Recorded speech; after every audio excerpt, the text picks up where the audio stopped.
વહીવટી ward number 5માં સમાવિષ્ટ Waghodia road રંગવાટિકાની બાજુમાં આવેલ વલ્લભનગર સોસાયટીમાં છેલ્લા ઘણા સમયથી રોડ રસ્તાની સમસ્યાઓ છે.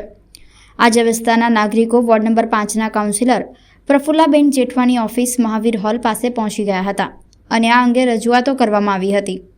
વોર્ડ નંબર 5ના કાઉન્સિલર પ્રફુલ્લાબેને મીડિયા સમક્ષ જણાવ્યું હતું કે આ કામગીરી અંગે તેઓએ છેલ્લા ઘણા સમયથી કોર્પોરેશનમાં રજૂઆતો કરી હતી અને ગતરોજ તેઓએ સ્થાયી સમિતિમાં રજૂઆત કરતા કમિશનરે અધિકારીઓને પૂછતા તેઓ દ્વારા આ કામગીરી પૂર્ણ થઈ ગઈ હોવાનું જણાવ્યું હતું, પરંતુ આ કામગીરી અત્યાર સુધી બાકી હોવાનું સ્થળ પર ઉપજોતા સામે આવ્યું હતું. આ અંગે વિસ્તારના નાગરિકો અને વોર્ડ નંબર 5ના કાઉન્સિલર શું પ્રતિક્રિયા આપે છે તે સાંભળો. અમારે પાણીની લાઈન જે અત્યારે રોડ ડિલે થયા છે એના માટે અમારા માટે પ્રફુલ્લબેને બહુ લડત લડી છે અને લગભગ પાણીની લાઈન માટે તો ખુશ્બુબેને 9-3નું મેં ફોર્મ ભરેલું છે. અમે જ્યારે બી જઈએ છીએ ત્યારે એ ફાઇલ ત્યાં જ પડી રહ્યો છે, ફાઇલ આગળ મોકલતા જ નહોતા. એના માટે બી પ્રફુલ્લબેન અમારા માટે લડત લડી અને આગળ મોકલી છે, પણ હજુ રોડનું કામ શરૂ થયું નથી, ખાલી ખોદકામ કરીને પડી રહ્યું છે.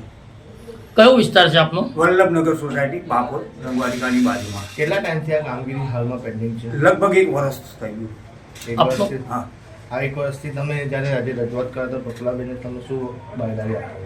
પ્રફુલ્લાબેને અમને બહુ સારી રીતે એ કર્યું અને એમને બાંયધરી આપી કે તમારું કામ હું કરીશ નાખીશ, તેની તમે ચિંતા ના કરતો. મારે આગળ જવાનું થશે તો હું આગળ પણ જઈશ, તમારા માટે લડત લડીને તમારું કામ 100% હું કરીશ. બેનનું એવું કેવું છે કે અધિકારી છે તેમના દ્વારા આગળ ફાઇલ મોકલવામાં નહીં આવી.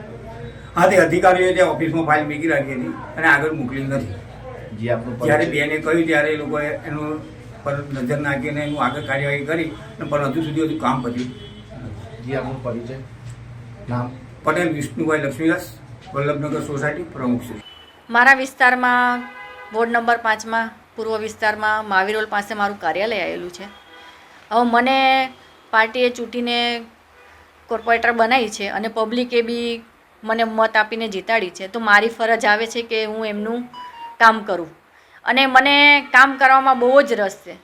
પણ અત્યારે હું કામગીરી જેવી રીતના કરું છું એ બહુ જ આમ બધા બહુને નડે છે, પણ મને એવું છે કે મને કામ જ કરવું છે. મેં 1 વર્ષથી વોર્ડમાં સૂચન લખીને આપેલું હતું અને કમિશનરને સાહેબને કીધું કે આ ફાઇલ આ લોકો બનાવતા નથી, ખોઈ નાખે છે, મારા સૂચન ફાઇલો બધું જ ખોઈ નાખે છે. તો મેં એમને એવું કીધું કે ભાઈ મારું આનું નિર્ણય લઈ આવો કંઈ બી કરીને. પણ હા બેન લઈ આવીશું. તો મેં કહું ખુશ્બુ પ્રજાપતિની બદલી કરવાનું લખીને આપ્યું છે, તો કે હા બેન કરીએ છીએ. કે પછી 2-3 વાર કીધું કરીએ પછી કે હવે નહીં થાય. કંઈ વાંધો નહીં, ના થાય તો પણ મેં કહું આનું નિવારણ લઈ આવો. તો કે બેન હમણાં અત્યારે આપણે પછી જોઈએ છે. હવે પરમ દિવસે સ્ટેન્ડિંગ ચાલતી હતી ત્યારે મને બોલાવી, તો મેં કહું સારું વાંધો નહીં ચલો. મેં કમિશનર સાહેબને કીધું, મેં કહું આનું શું નિર્ણય?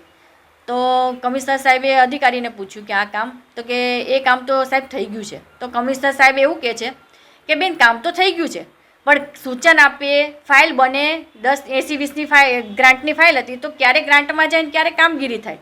1 વર્ષ થઈ ગયું તો એ કમિશનર સાહેબ મને જવાબ એવો આપે છે કે કામ થઈ ગયું છે. કામ થઈ ગયું એવું નહીં, પણ તમે અધિકારીને પૂછો તો ખરા કે આટલા ટાઈમ કેમ મૂકી રાખી ફાઇલ. એ બધું તો એક બાજુની વાત છે.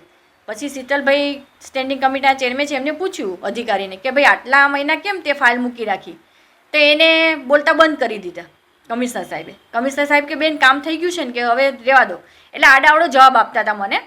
પણ હું જનપ્રતિનિધિ માટે થઈને લડીશ જ, કામ માટે થઈને ખાસ લડીશ. અને અધિકારીઓ જાહેરમાં એવું બોલે છે કે બેન કામ બહુ આપે છે, તો તમને કામ કરવા માટે થઈને તો લઈ આવ્યા છે, બેસાડવા માટે થઈને નથી લઈ આવ્યા. તમે આ લોકો વેરા ભરે છે ત્યારે કામગીરી તમે પગાર લો છો ને, એમને નથી લેતા. એટલે મારી માગણી એવી હતી કે ભાઈ તમે આનું સોલ્યુશન લઈ આવો. પછી છેલ્લે વટે મેં 2 મહિના પહેલાં CMને ઓનલાઈન કમ્પ્લેન કરી, ત્યારે કમિશનર સાહેબે મને બોલાવી કે બેન આપણે ચાલો કંઈ બી કરીને રસ્તો કરીએ. તો રસ્તો આવો કાઢ્યો એમને કે ભાઈ અધિકારીઓ તો ફાઇલ કામ થઈ ગયું છે ને એવો જવાબ આપ્યો મને.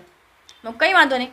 એમાંય સ્મિતેશ પટેલ, હેમત પાણી પુરવઠામાં સ્મિતેશ પટેલ છે, વોર્ડમાં હેમત મિસ્ત્રી છે, પરેશ પટેલ છે, ખુશ્બુ પ્રજાપતિ છે, દ્રષ્ટિ છે, એ બધા જ કોઈ રિસ્પોન્સ નહીં. આપણે જઈએ ને એટલે હા બેન કરી દઈએ. આ રોજ ઉઠીને એમને ફોન કરવાના કામ માટે થઈને.